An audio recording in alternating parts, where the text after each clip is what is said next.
pen is resting in your hand, and God has already opened a new page. He is waiting for you to write the first sentence of your next chapter.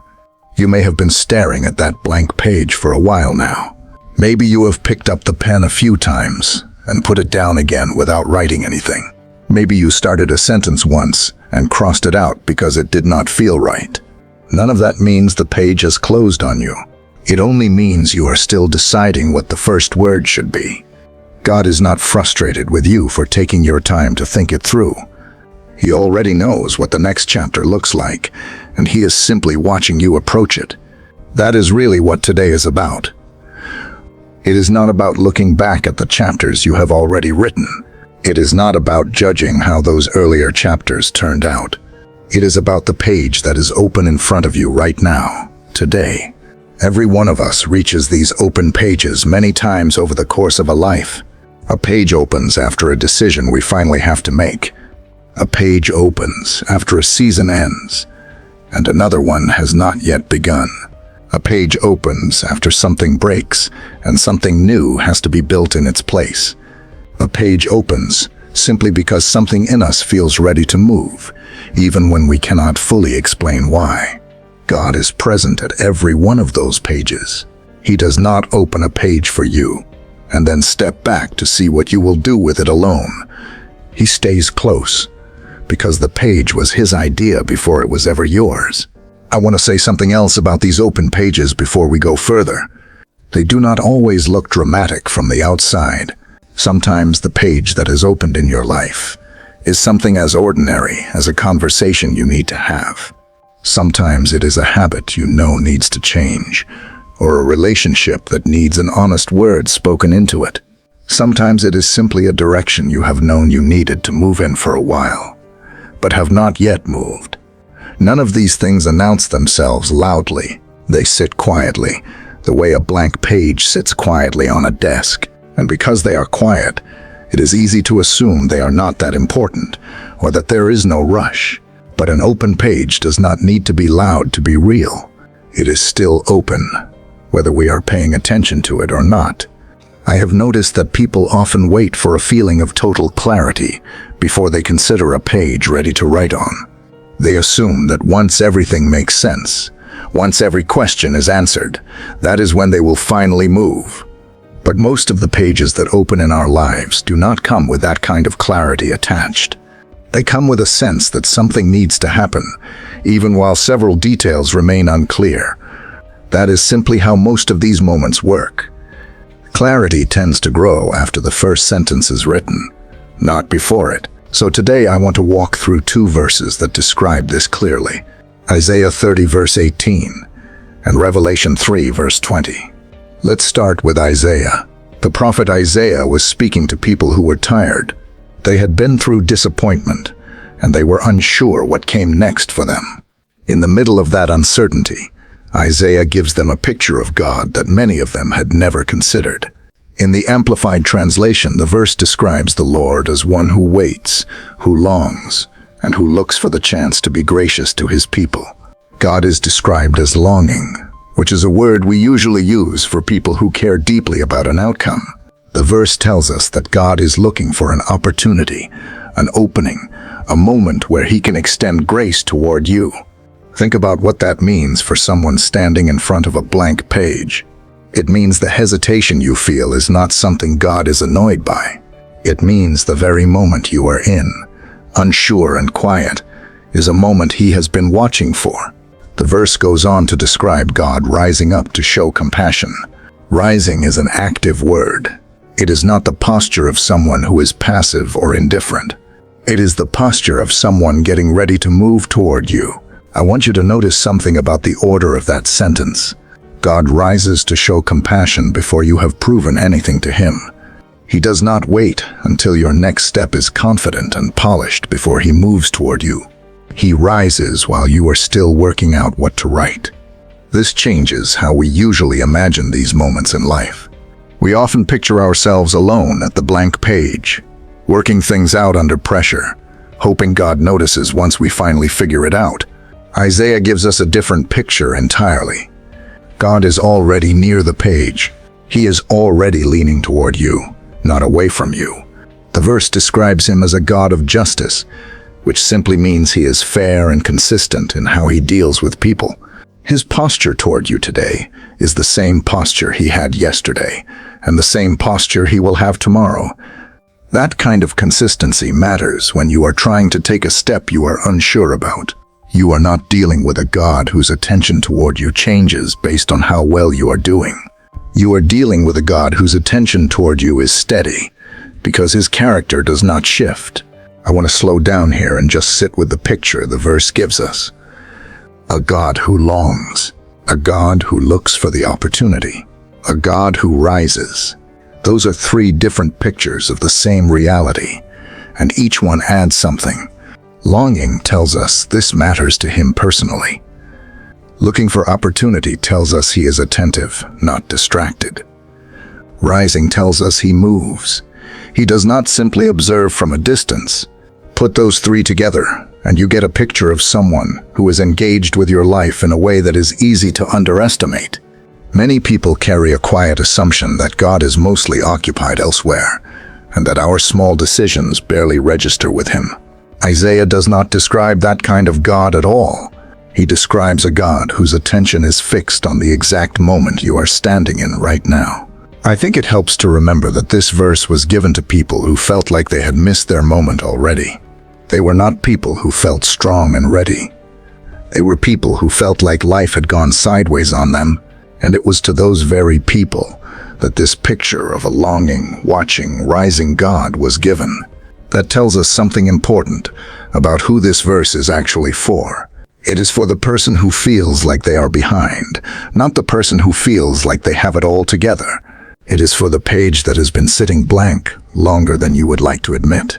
God's posture toward that page has not changed because of how long it has been sitting there. He is still leaning toward it. He is still looking for the opening. I want to point out one more detail in this verse before we move forward, because it is easy to read past it. The verse does not say God waits to see whether you deserve grace. It says he waits, longs, and looks for the opportunity to give it. That is a small difference in wording, but it changes the whole picture. Waiting to see if you deserve something puts the weight on your performance. Waiting for the opportunity to give something puts the weight on his willingness. The second picture is the one Isaiah actually gives us. It means the delay you sometimes feel in your own life is not God evaluating whether you have earned his response. It is simply the natural process of a moment forming, the way any moment in life takes time to arrive. I also want to mention the word compassion in this verse, because it is easy to move past a familiar word without really considering it. Compassion is not the same as approval. You do not need God's approval of your past decisions in order to receive his compassion today. Compassion moves towards someone, regardless of how their story got to this point.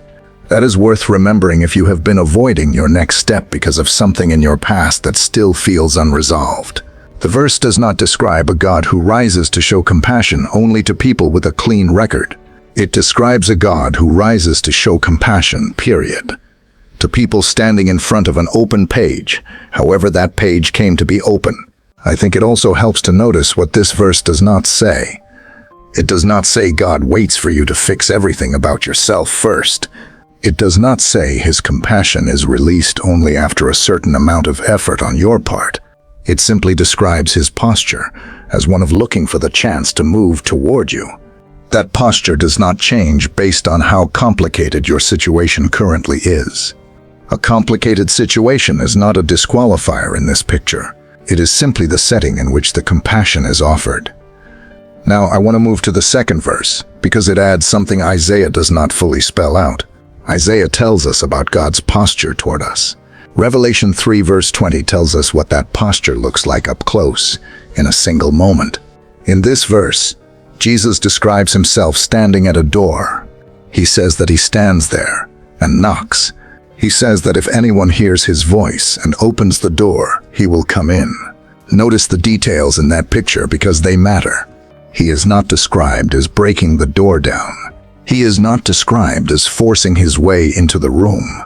He is standing, knocking, and speaking. 3 actions, and every one of them is patient rather than forceful. A person who is trying to force their way into a room does not knock first. Knocking is something you do when you respect the fact that the door belongs to someone else. Jesus, in this picture, treats the door as though it is genuinely yours to open. He does not treat your hesitation as an obstacle to push through. He treats it as something he will wait through while still knocking, while still speaking. I want to point out something simple but easy to miss in that verse. The knocking is not a one-time event. The picture is of someone continuing to knock, continuing to speak, present at the door in an ongoing way. That tells us this is not a moment that expires quickly. It is not as though he knocks once and walks away if you do not answer immediately. He remains at the door. This matters for anyone who feels like they have missed a moment with God because they hesitated too long.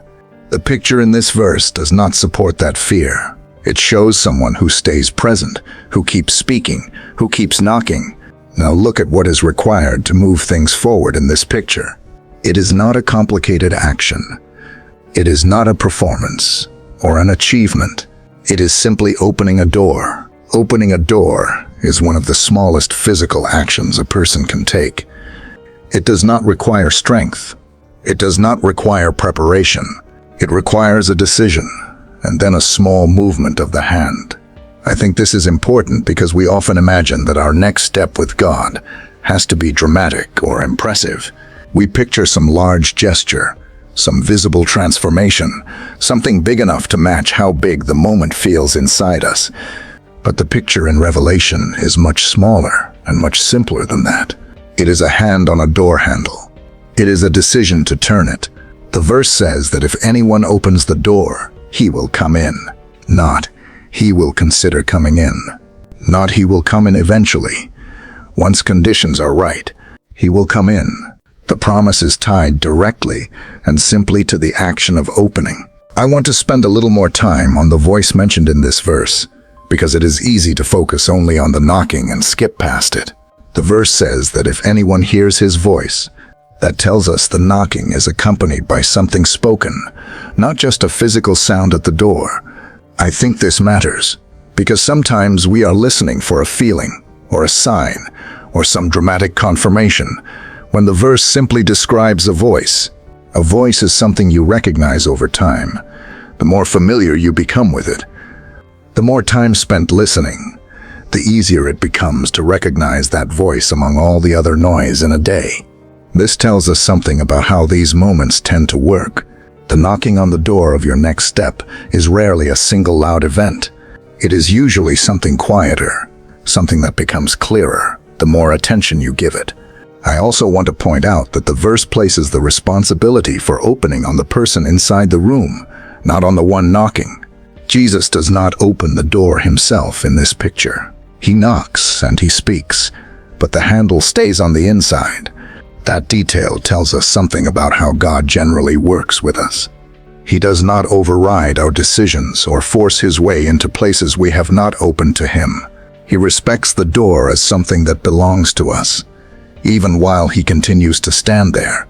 This is worth remembering if you have ever wondered why some doors in your life have stayed shut for a long time, despite the knocking you have sensed.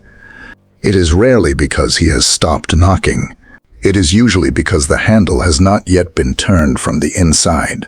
I want you to notice how this connects back to what we saw in Isaiah. In Isaiah, God is described as longing and looking for the chance to be gracious.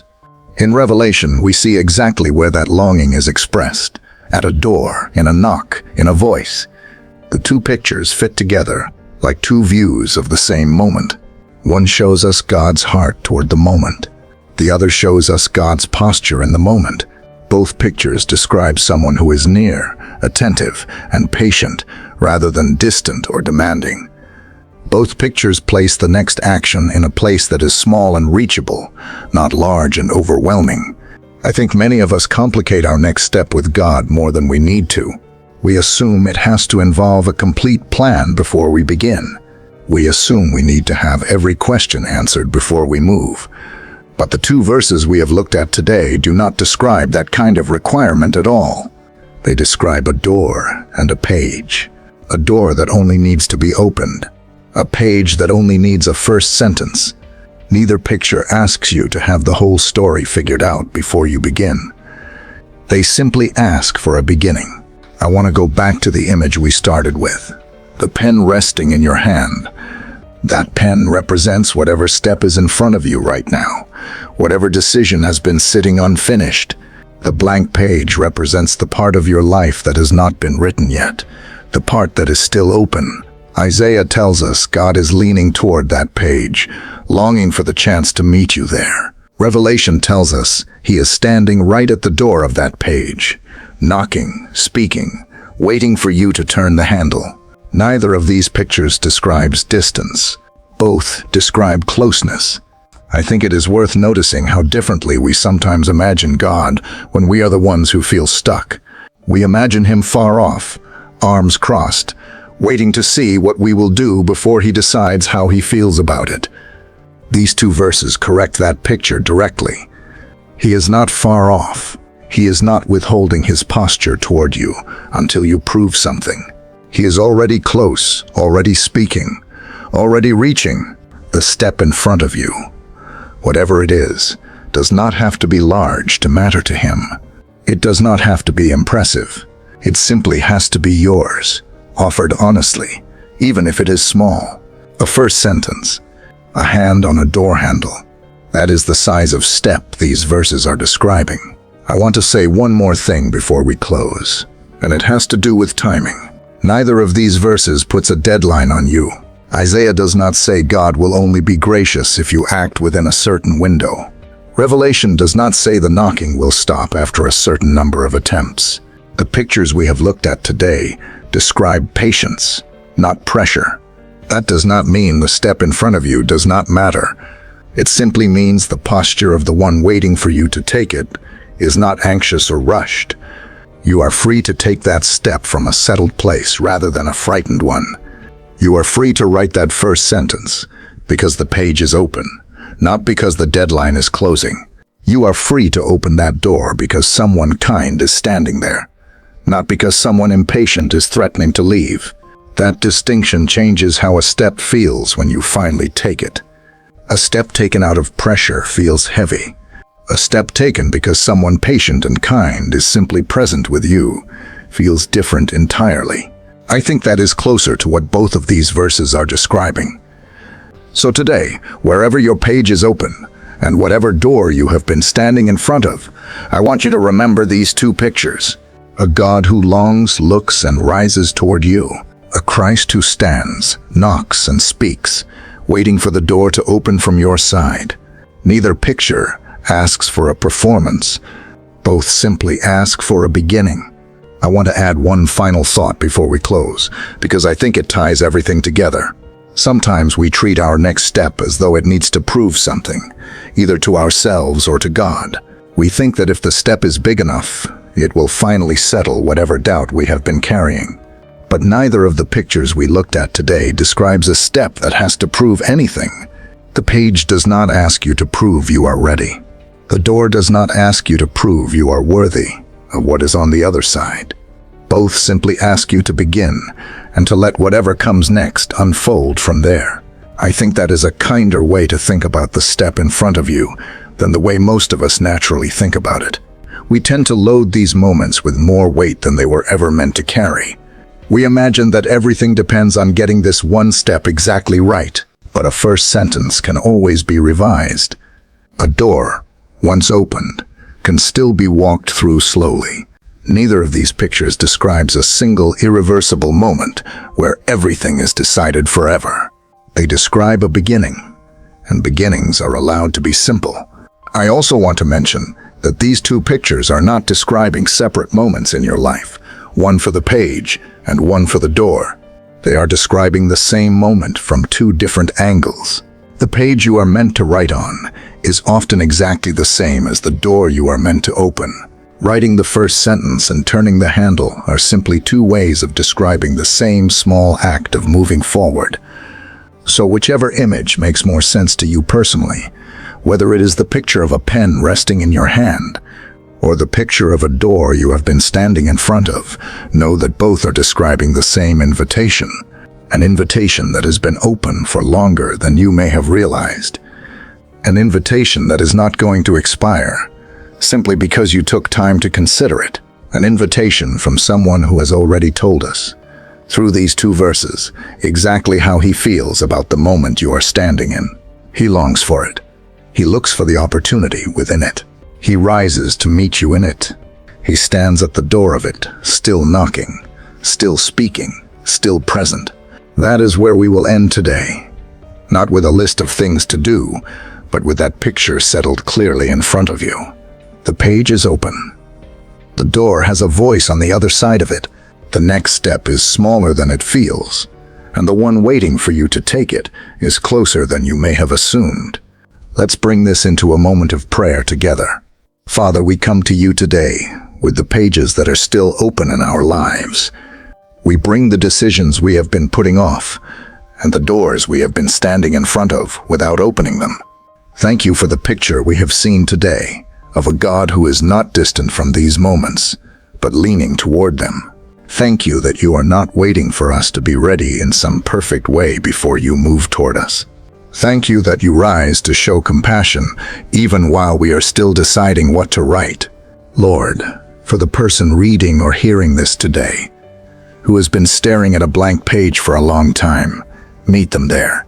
Remind them that the page has not closed simply because time has passed. For the person who has heard the knock on the door of their life and has not yet opened it, give them the courage to reach for the handle today. Not because of pressure, but because they know now who is standing on the other side. Let this be the day the handle finally turns, even if only slightly. Let this be the day the pen finally touches the page, even if the first sentence is short. Lord, take away the fear that our next step has to be perfect or impressive before it matters to you. Remind us that a first sentence is enough to begin a chapter, and a small turn of a handle is enough to open a door. Thank you for your patience with each one of us, the patience that keeps knocking, that keeps speaking, that does not walk away when we hesitate. Give us the quiet courage today to take the step that has been waiting in front of us. Whatever that step looks like, whether it is a conversation we have been avoiding, a decision we have been delaying, or a change we have known was necessary for a while now, help us take it today. Let it not be out of fear, but out of the simple confidence that you are near and that you are for us in this moment. Thank you for meeting us exactly where we are, not where we wish we already were. Thank you for the page that is still open and for the door that has not closed. Lord, for anyone carrying the weight of a delayed decision, lighten that weight today. Let them see clearly that the delay has not disqualified them and that you have remained near through every bit of it. For anyone who has convinced themselves that their next step must be perfect before it counts, loosen that pressure from their shoulders.